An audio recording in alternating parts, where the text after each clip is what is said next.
One day, while sitting quietly and breathing gently, a question softly arose in my heart. Where will I go after I die? This question didn't frighten me, nor did it urge me to seek an immediate answer. I simply sat with it, like sitting beside an old friend I hadn't seen in a long time, and I realized this is not a question unique to me. It has been asked by countless human beings through the ages, by ancient sages, by people walking quietly past hospitals and cemeteries, and by those sitting alone on rainy afternoons by the window. In Buddhism, this question was once asked by a powerful king, King Milinda, a young monk named Nāgasena. The king inquired, "If you say there is no soul, no fixed self, then who is it that is reborn?" Nāgasena didn't answer right away. Instead, he invited the king to look at a lamp and watch as one flame was lit from another. "Your Majesty," he said, "this new flame was kindled by the old one. They are not the same, but they are not entirely different either. There is continuity, but nothing that transfers intact from one lamp to the other. We often believe there is a permanent self that lives one life, then leaves the body and enters another. This common view is called reincarnation. But in the teachings of the Buddha, rebirth is not reincarnation. There is no one who moves from life to life. There is only a stream of consciousness, like a river flowing through many valleys, carrying the imprint of all we have thought, said, and done. When we understand this, death is no longer a cliff to fall from. It becomes a bend in the river, and each moment we live, each step we take, is a seed planted into the continuation of that stream. In this reflection, I invite you to walk with, slowly, gently as we return to that timeless question. Who is it that is reborn? And perhaps we don't need to answer right away. Perhaps we only need to sit quietly and breathe, because sometimes a question itself is the doorway to awakening. If this is your first time visiting TT-Buddhism, I invite you to sit with Yusin stillness and deep listening. Here, the Buddha's teachings are not explained through lofty theories, but shared as simple, everyday story estender, clear and touching the heart. This writing is one such doorway, and if something in these words makes you pause, breathe more deeply, or feel a quiet curiosity arise, I invite you to stay with us through the end of this journey. And if there's a gentle question still lingering in your heart afterward, please don't hesitate to leave a comment, because your question might also be the quiet search of many others who, like you, are trying to see more clearly into life, death, and the mystery in between. Part 1. The Flame. A story of continuation. When we sit quietly with the question, where will I go after I die?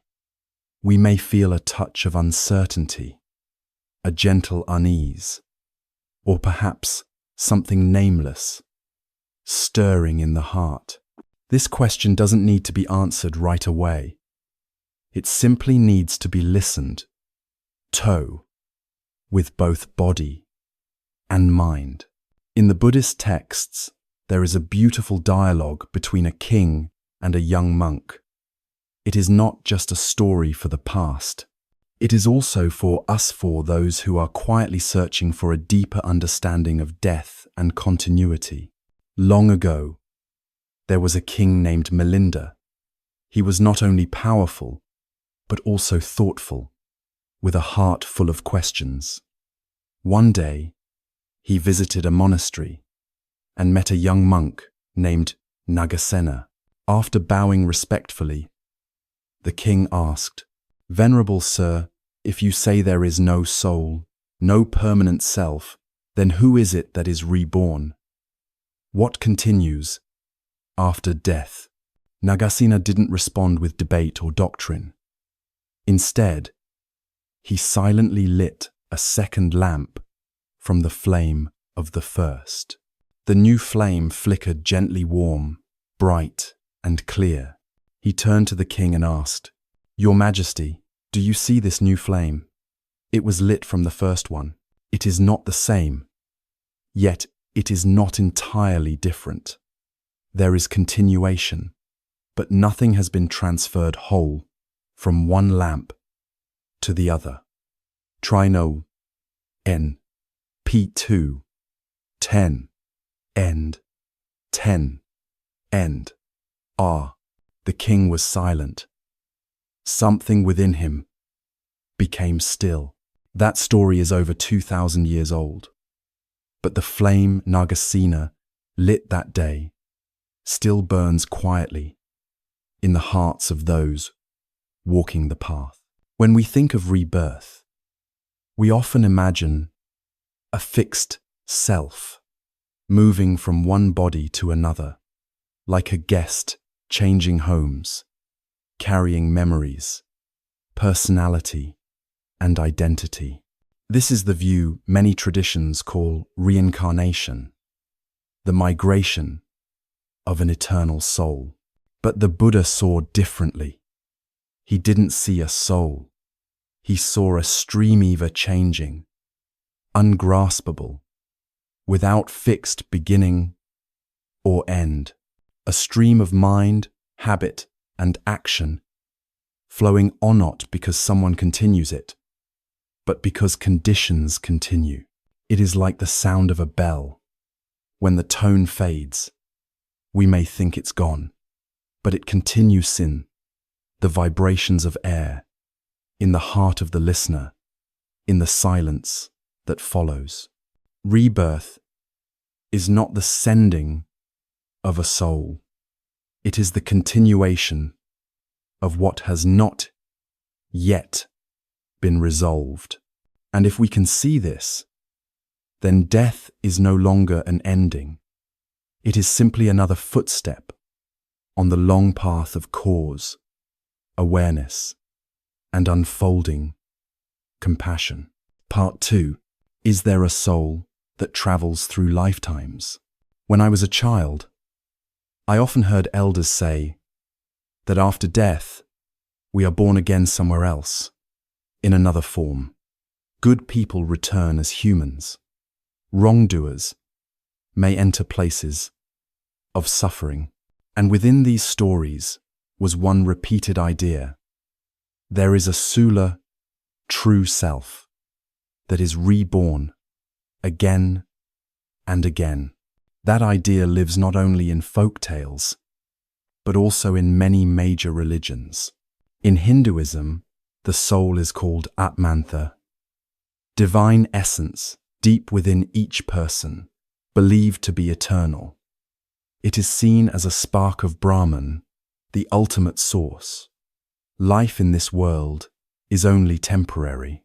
The goal is to free the soul from the cycle of birth and death, and return it to union with Brahman in a state of moksha, absolute liberation.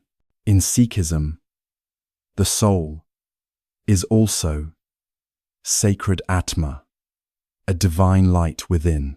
Life after life offers the soul a chance to purify itself until it finally returns and merges with the divine source. Even in Greek philosophy, especially with Plato, the soul is considered immortal. The body is temporary, but the soul, the real traveler, moves through many lifetimes. These are beautiful views. They uplift human dignity and offer comfort and meaning. They help people live morally and with hope. But the Buddha saw things differently. He did not affirm or deny the soul. He simply looked deeply into his own body, into his emotions, into the stream of thoughts rising and falling. And what he saw was clear. There is no fixed self, nothing lasting enough to be called me. Each time we breathe in, a new body is born. Each time we breathe out, something in us passes away. Air moves in and out. Blood circulates. Cells die and regenerate. Thoughts appear and disappear like clouds across the sky. So where is the self? Where is the soul? The Buddha taught, all phenomena arise due to conditions. Nothing exists independently. Nothing truly disappears. There is no Atman, no permanent soul, but there is continuation, like the light of the second candle lit from the first. Not the same, not entirely different. There is a connection, an influence, but nothing is carried across like a package. Rebirth, in the Buddha's insight, is not the soul's journey. It is the continuation of mind and habitus stream shaped by the seeds we plant through our thoughts, speech, and actions.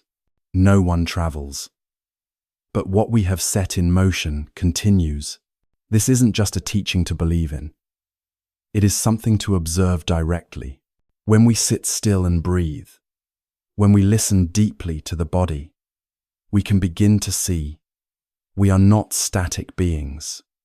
We are a process fluid, interconnected, impermanent. So instead of asking, is there a soul or not? The Buddha invites us to ask, in this very moment, what seeds are you planting in the stream that continues? Part 3. What is rebirth in Buddhism? Rebirth is not something that happens in the future. Rebirth is unfolding in this very moment. Try sitting quietly, breathe in deeply, and breathe out gently. In that simple moment, you can begin to see something has just arisen, and something else has just faded away. Each in-breath is a new lifetime. Each out-breath is a letting go, a small death of the moment that came before. In Buddhism, the word for rebirth punabhavados not mean a soul searching for a new place to dwell. It simply means the arising again of what has not yet been resolved. Old habits, intentions, and karmic seeds that have not been fully lived or understood, they continue. They find new forms, new expressions. There is no one who moves from life to life, but there is a stream of continuation like rain following clouds, like wave following wave, like a forest following the falling of leaves. The Buddha did not say nothing happens after death.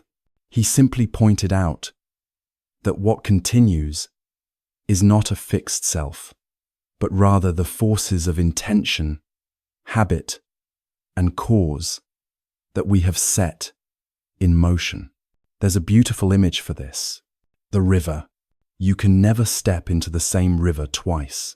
But the river continues not because a fixed mass of water remains unchanged, but because everything is always flowing: the water, the wind, the clouds, the earth.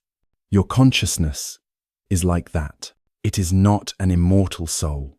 It is a stream of mental formations composed of feelings, perceptions, thoughts, and actions.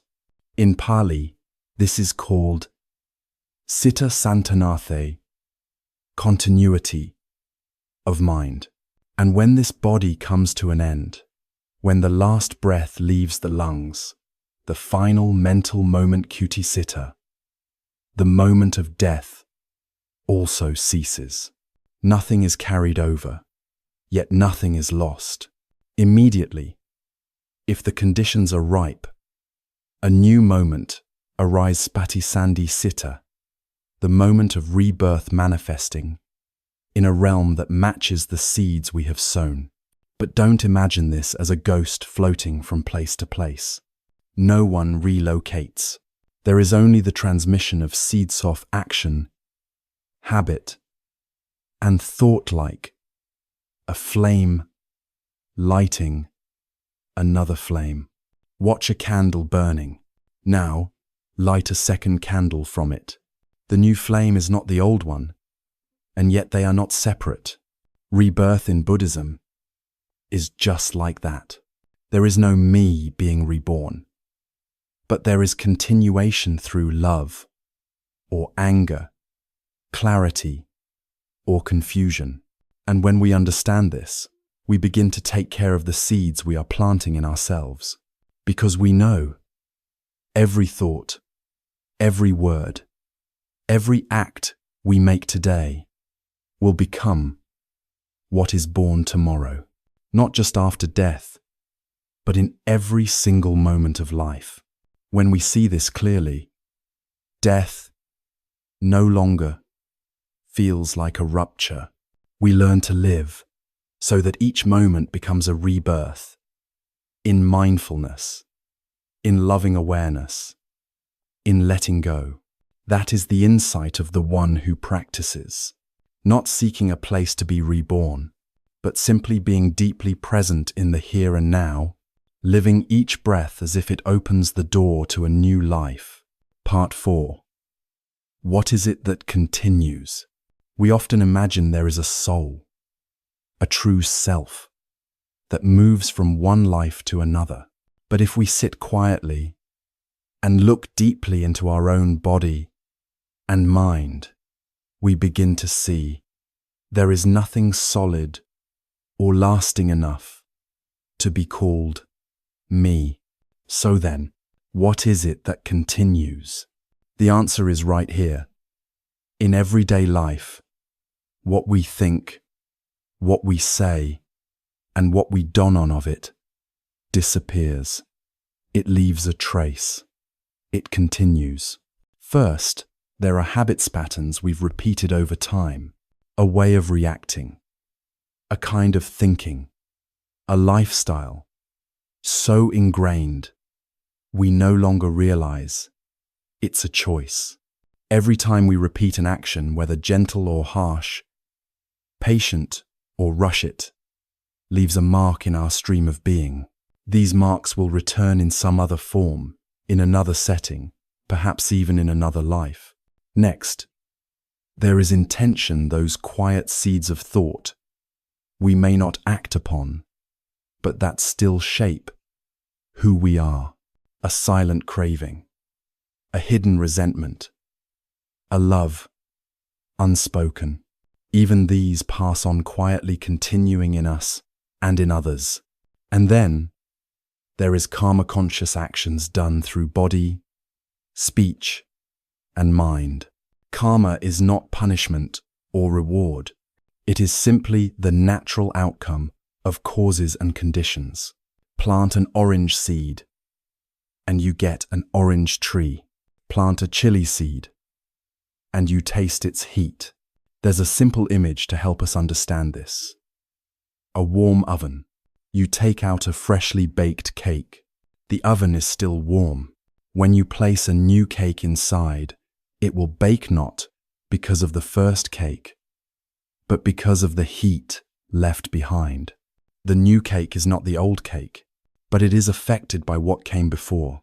Rebirth in Buddhism is just like this. No one is transferred. No soul leaves and enters. But the life you've lived, your habits, your intentions, your actions are still there. They are the wind behind the next sail, the lingering warmth of the old oven. And if you can see this, then you may come to understand, I don't need to go anywhere. But if I'm not mindful, what I've created will continue, and I may not even recognize that it's me. That is why living with awareness is the most beautiful way to ensure a wholesome continuation. Each steady step, each mindful breath, each action rooted in understanding and love eyes, a gentle preparation for the life that is already forming, moment by moment, right here. Part 5. The difference between rebirth and reincarnation. Many of us grow up with the idea that there is a permanent soul living inside this body and that when we die, that soul leaves to find a new place to live. If we've lived a good life, we may be reborn into a peaceful place. If we've lived with hatred or harm, we may be reborn into realms of suffering. This view is often called reincarnation, the belief that there is a me who moves from one body to another, like a guest changing homes, or like someone trading old clothes for new ones. But in Buddhism, the way of seeing is very different. The Buddha didn't see a traveler going from life to life. He saw a stream of conditions, rising and fading, continuing, based on causes. There is no one being born. There is no one dying.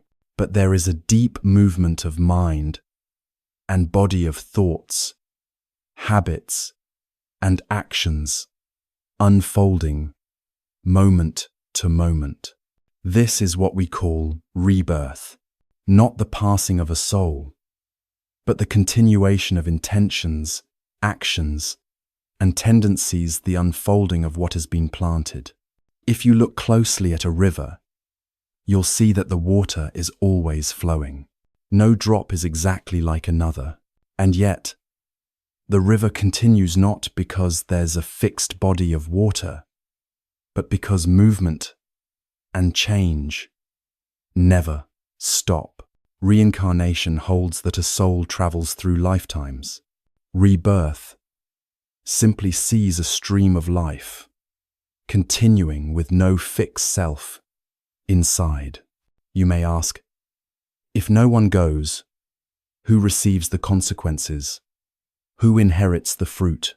This was the very question King Milinda once asked the monk Nāgasena, and the monk replied, with a beautiful example, Your Majesty, if today you strike a wall in anger, and tomorrow your hand is swollen with pain, is the person of today and the person of tomorrow exactly the same number, but are they completely different?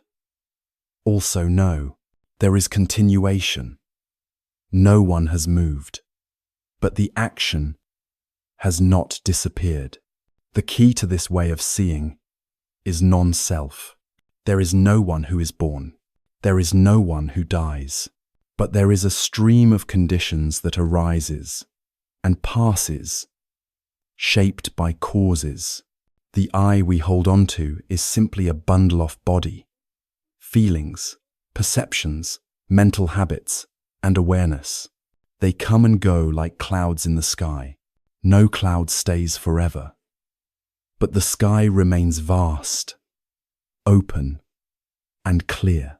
Once you see this clearly, you no longer need to cling to a permanent identity. You also no longer fear the disintegration of this body, because you know what truly continues is not me, but what I have lived, what I have planted, what I have become. Rebirth is not a promise about a future life.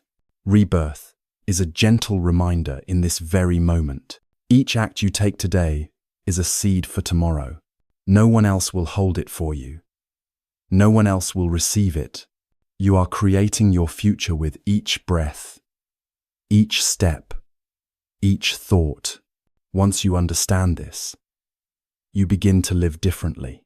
You tend to each moment as if caring for a sacred patch of earth, because you know every mindful moment transforms the stream of life. Reincarnation may be a comforting dreamer soul being saved. Rebirth is a quiet truth where every moment is a seed planted in the soil of impermanence, and from that soil, flowers can still bloom. If you know how to come back, breathe deeply, and live with a heart of loving awareness. Part 6. Understanding for transformation. Not to know what happens after death, but to know how to live now. What's remarkable is that the deeper we go into the question of what is rebirth, the more we are gently brought back to this very moment. Many people come to Buddhism wanting to understand what happens after death. It is a natural, honest question, but the Buddha didn't answer it in the way the thinking mind often desires. He didn't create a cosmological diagram or lay out a map of how the soul travels through different realms. Instead, he simply smiled and said, "I only teach about suffering and the path that leads to the end of suffering." And so, in the Buddhist way of seeing, the essential question is not, where will I go after I die? But rather, where am I going right now in my thoughts, in my speech, and in my actions? When we begin to look deeply into the nature of body and mind, we see clearly that everything is impermanent. There is no fixed I that stays still to claim ownership over life.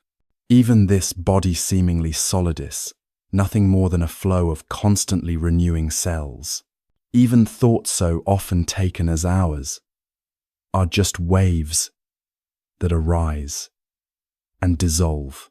With this understanding, our fear of death softens. We stop imagining death as a gaping abyss, and instead begin to see it as a pause, like the end of one breath, just before the beginning of the next. And in that space between, life continues.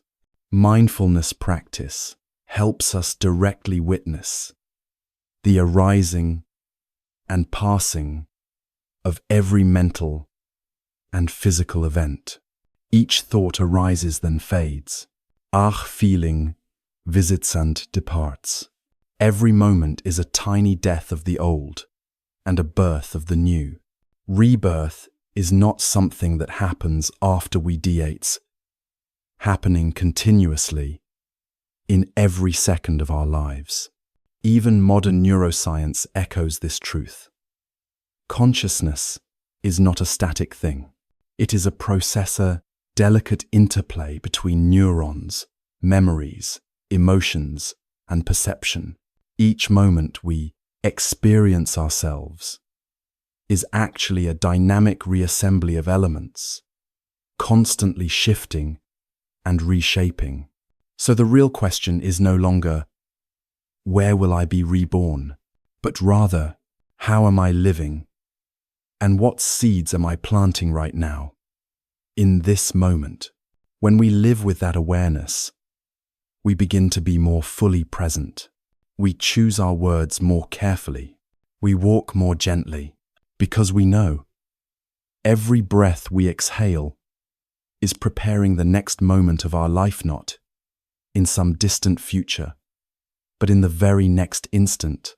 And if we can care for this moment with clarity, with compassion, with mindfulness, then we no longer worry about what comes after death, because the stream of our life is already being transformed, not in the afterlife, but right here, right now. All of us, at some point, have quietly asked ourselves, where will I go after I die? This is not a wrong question, but if we rush to answer it with fixed concepts like soul, reincarnation, heaven, or hell, we might find ourselves lost in a maze of assumptions. The Buddha didn't encourage us to get caught in such speculation. He invited us to look directly at reality. There is no fixed self that moves from here to there. There is only a stream of continuation shaped by our body, speech, and mind in every moment. A practitioner of the Buddha's path doesn't need to believe in a permanent soul to have confidence in life beyond death. It is enough to see that Every thought we think, every word we speak, every act we perform is planting seeds for future becoming. No one is reborn, but there is a stream of mind, ceaseless, unfolding, being born and dying with each moment. And if this stream is not illuminated by mindfulness, it will be swept away by ignorance, craving, and habit, energy. Just like lighting one oil lamp from another, the flame is not exactly the same, yet also not entirely different. Nothing substantial is transferred. There is only continuation, silent, deep, but real. If you've ever been afraid of death, try looking into life more deeply. Come back to your breath, your step, your gaze in the present moment. Because in every breath, every blink, every act of awareness, rebirth is already happening. We don't have to wait until our heart stops to be reborn. We are being reborn each time we let go of anger, each time we water a seed of compassion, each time we choose to speak with kindness, act with care, live with awareness. If anything in this article helped you pause, breathe, or smile gently, then it has already fulfilled its purpose. And if you'd like to go deeper, I invite you to watch the video Rebirth is Not Reincarnation on the YouTube channel TT-Buddhism. Here, the teachings of the Buddha are not presented as lofty theories, but as stories drawn from everyday life, simple, clear, and deeply touching. Finally, if something here resonates with you, feel free to leave a comment, share, or subscribe, like lighting one more lamp in the vast night, because your quiet question may also be the question of many others, searching gently for a right and peaceful understanding of death, rebirth, and the self.